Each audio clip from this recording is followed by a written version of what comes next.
Je suis arrivée en France à l'âge de 11 ans et le premier mot que l'on m'a dit qui m'a choquée envers ma personne était sale noire. C'était une jeune fille, j'avais 11 ans, elle avait 3 ans de moins que moi. Et j'étais choquée mais ignorante aussi à la fois parce que c'était la première fois que l'on me jette ce mot au visage. Et j'ai couru vers ma mère et lui dire « Maman, maman, maman !»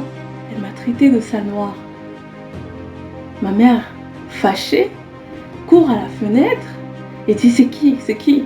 Et je lui dis « C'est cette jeune fille là. » Elle était toute petite. Mais un peu en bon point, avec un peu de poids, mais toute petite et tout. Et tu sais, elle. Et, j'ai dit oui. Après, ma mère dit ok, il n'y a pas de problème. Un truc là en bon point. Ma mère, avec son vocabulaire. Du coup, je lui ai dit oui. Bref, en ce terme, c'est plutôt sale grosse et tout. Bref, c'était un peu le feedback, le retour que ce qu'elle a semé en moi. C'est pour dire quoi? Quand on sème en une personne, en un peuple, quelque chose de négatif, ne vous attendez pas à ce que ce peuple puisse vous accueillir à bras ouverts. C'est vrai que mon peuple, venant d'Afrique, a subi beaucoup de souffrances, beaucoup de rejet, de mépris. Et jusqu'à ce jour, ça ne fait que continuer. Il faut savoir que ce n'est pas facile de voir son frère, de voir sa sœur être maltraité. Ce n'est même pas en termes de couleur, c'est en termes d'humanité, c'est en termes de personne. Moi, je ne regarde pas la couleur. Je regarde plutôt le cœur ou l'âme de la personne, comment elle se comporte. Et on a catégorisé tout un continent de ridicule, de mépris, de ils ne servent à rien, c'est des moins que rien. Et cela perdure dans différents systèmes. Ce n'est pas qu'à ma jeunesse que j'ai vécu cela. En grandissant, j'en ai vécu au collège, au lycée, et même quand je cherchais un emploi. Et même, je demandais à ma maman, est-ce qu'il ne faudrait pas que je change mon nom de famille, que je mette un nom français, parce que j'ai longtemps vécu en France. Elle m'a dit non, tu assumes ton nom. Et ben, j'ai fait. Parce que genre, ça venait à un moment où tu es fatigué. Tu as envie de trouver du travail, tu en as marre de galérer, tu en as marre de montrer, de travailler 2 fois plus, de travailler 3 fois plus. Tu en as marre de ces préjugés que lorsqu'on recrute un noir, on dit non, eux ils travaillent 2 fois plus, ils ne sont pas comme les autres. Vous savez pourquoi ils travaillent 2 fois plus? Parce que justement, on nous a créé un certain mental que si je ne travaille pas 2 fois plus, l'homme blanc va te regarder d'une certaine manière. Et ça perdure dans nos pensées, dans notre subconscient. Au travail, tu dois travailler 2 fois plus. À l'école, tu dois travailler 2 fois plus. Tu dois être parmi les premiers. Et même, on m'a même dit que oui, tu es femme et en plus tu es noire. Mais là alors, t'es foutu. Mais moi, personnellement, je consiste à croire qu'il y a un espoir pour mon peuple, pour le monde. Il y a toujours un espoir. Parce que tant qu'il y a la vie, il y a l'espoir. Maintenant, je vais contribuer à ma petite personne, pas si petite, pour faire avancer les choses. Mais la haine ou répondre par la haine n'est jamais une option. N'est jamais une option. Au contraire, il faut répondre par l'amour, les actes haineux. Après, je sais que vous allez me dire, mais ça fait longtemps, on en a marre de marcher sans solution. Martin Luther King a marché sans solution. Nous marchons sans solution. Mais moi, ce que je propose, qui est ma solution, et que je fais à ma petite case, dans ma famille, c'est un soutien communautaire.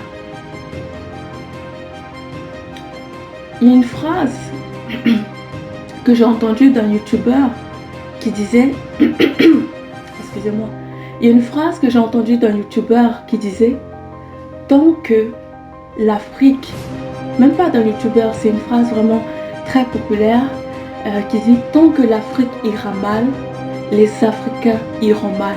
Et moi ça vient de me faire penser que tant que ta maman est maltraitée, penses-tu que toi, fille ou fils, on va te respecter?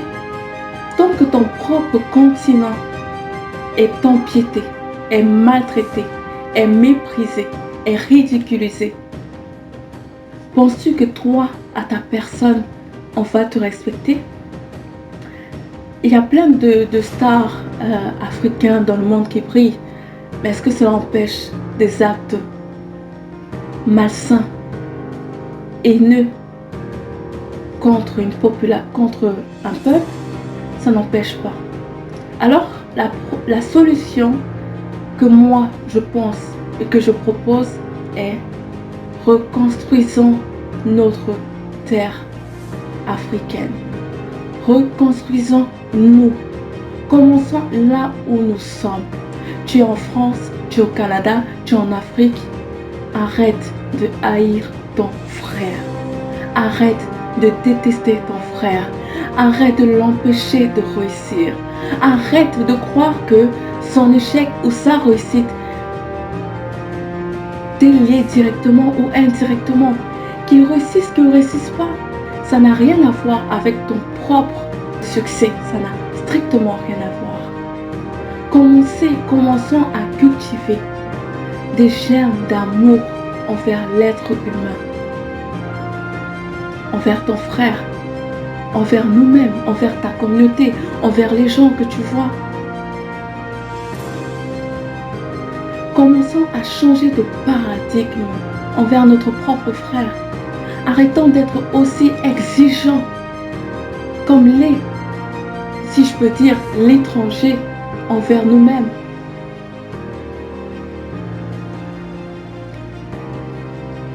Ce que moi, je propose, c'est soutenons-nous.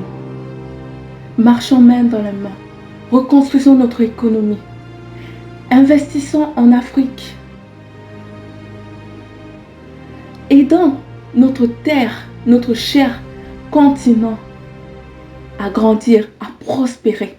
Parce que si l'Afrique est respectée, les Africains seront respectés. Et ça commence là où tu es. Ça commence par toi, par moi, par mes frères, par tous qui me regardent. Investis en toi, investis en Afrique. Investis en Afrique, investis en toi. L'investissement n'est pas seulement monétaire. Elle est de toute forme. Tu peux investir en Afrique avec l'argent, bien évidemment. Il y a plein de chaînes YouTube qui proposent des investissements en Afrique, comme investir au pays de Philippe Simo ou plein d'autres qui sont là. Forme-toi. Investis dans ton continent. N'ayons pas peur de l'Afrique. Parce que les images que nous voyons de l'Afrique, pour moi, elles ne sont pas vraies. Parce que si tu me montres que l'Afrique ne va pas bien, mais que toi-même tu y vas, c'est qu'il y a un problème là. Il est important de changer nos visions, notre perception de nous-mêmes et de nos frères. C'est important. Quand tu vas dans un magasin africain et que tu supposes qu'il n'a pas le même standard que quelqu'un d'autre, au lieu de comment on appelle ça? au lieu de le boycotter, tu ferais mieux de lui proposer des solutions. Ou bien de continuer à investir. Si ça te dérange tellement, ben, va voir un autre Africain. Va le supporter. Pourquoi, dès qu'il y a quelque chose qui ne va pas chez nous, nous sommes les premiers à instiguer, à pointer du doigt, à nous mépriser? L'heure est venue à la communauté d'être soudée. Il s'agit de nous souder entre nous. Il s'agit d'être forte, d'avoir une économie forte entre nous. Beaucoup d'autres peuples, d'autres communautés le font. Les Asiatiques le font, les Juifs le font. Pourquoi pas nous? Mais si déjà à l'interne ça ne va pas, je pense qu'à l'externe ça n'ira pas non plus. Commençons au sein de notre communauté d'avoir un support mutuel. Évitons de tout le temps pointer du doigt l'Afrique quand un noir fait du mal ou quand un noir se comporte mal. Dès qu'il y a quelqu'un qui se comporte mal, on dit « Oh, c'est les noirs, ils sont tout le temps comme ça, ils sont tout le temps en retard. Oh, les noirs, oh, ils payent jamais à temps. Oh, les noirs, oh, ils ne travaillent pas bien. » Ça me fait du mal, moi, personnellement, quand je travaille avec des gens qui viennent qui me disent « J'ai travaillé avec quelqu'un, c'était un Africain, il travaille pas bien, ça m'a énervé. Ouais, moi, j'aime bien investir dans la communauté, mais les résultats ne sont pas satisfaisants. Je préfère aller voir tel peuple. » Oui, tu peux aller voir tel peuple. C'est ton choix. Mais le fait de pointer du doigt tout un continent à cause d'une faute d'une personne, là, moi, je ne suis pas d'accord. Et après, c'est nous-mêmes qui sommes méprisés, martyrisés, condamnés par les autres. Nous-mêmes, nous condamnons nos propres frères. Soutenons-nous. S'il y a quelqu'un qui ne fait pas bien son travail, cherche un autre, il y en a plein. Il y a des gens qui sont tellement compétents. Nous sommes tellement compétents, mais on veut tellement nous faire croire le contraire.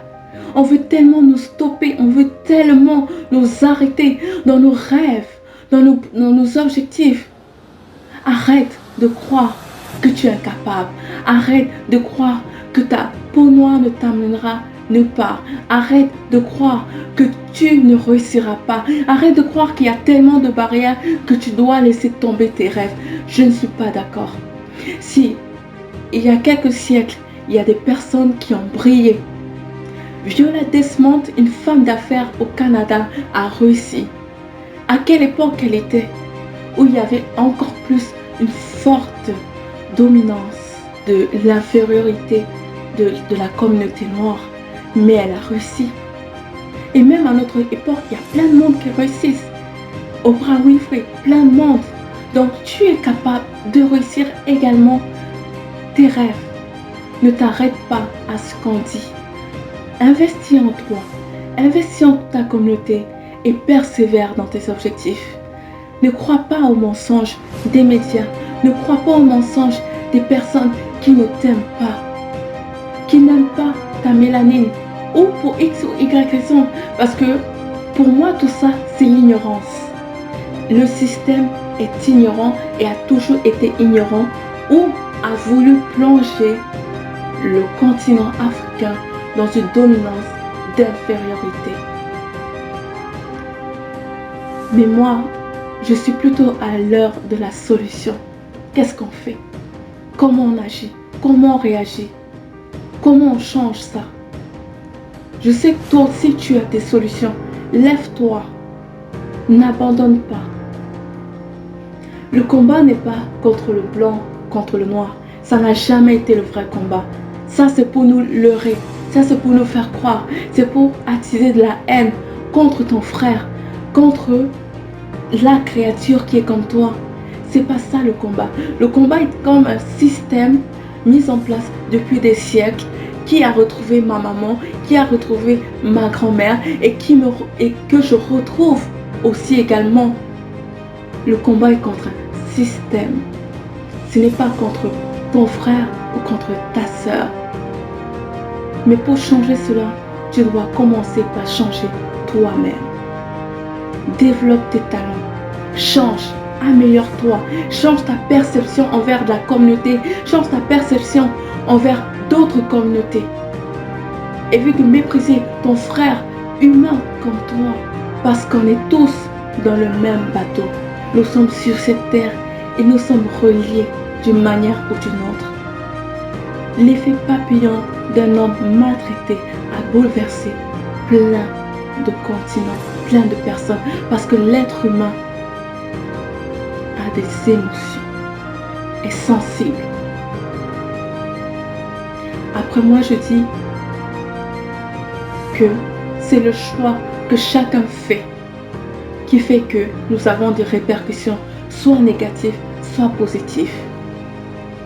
Le choix de la haine ou le choix de la joie, du bonheur, du développement personnel, du succès de soi, de son prochain.